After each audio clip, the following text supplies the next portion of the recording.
Les mémoires de Britney Spears ont beaucoup fait parler depuis leur publication le 24 octobre dernier.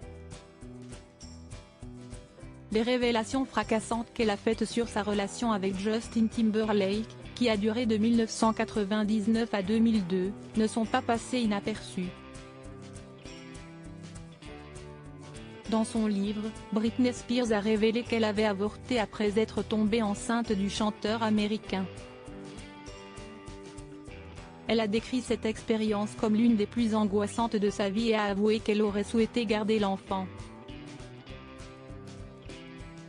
Britney Spears s'est également exprimée sur l'humiliation qu'elle a subie avec la chanson Cry Me a River du chanteur.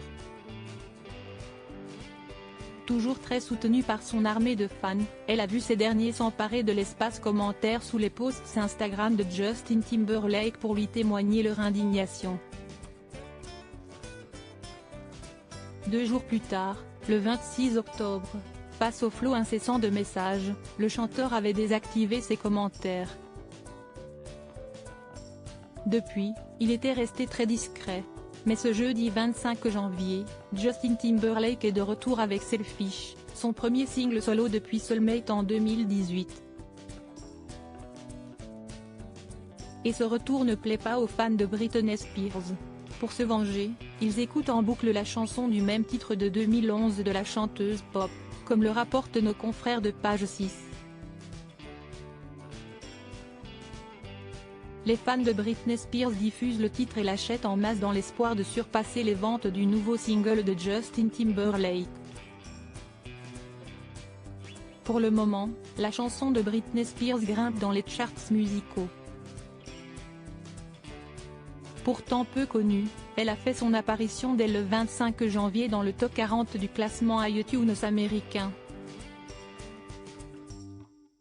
Le lendemain, le titre de la chanteuse mise sous tutelle durant de nombreuses années a atteint la première place tandis que celui de son ex-compagnon était à la 3e place. Supérieure à Jessica Biel, cette condition imposée à son mari Justin Timberlake avant sa grande tournée. Britney Spears ne chantera plus début janvier. Britney Spears a souhaité mettre les choses au clair, elle ne souhaite plus chanter. Dans une annonce faite sur Instagram, la chanteuse a expliqué, avant de supprimer la publication quelques heures plus tard, ne pas vouloir sortir de nouvel album. Comme l'ont rapporté nos confrères de Grazia, la chanteuse a affirmé, juste pour que ce soit clair, la plupart des nouvelles sont des conneries.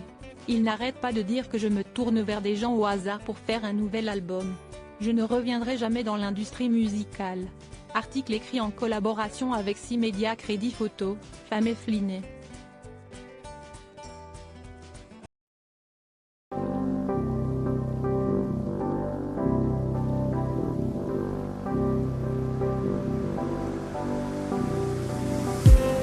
I just need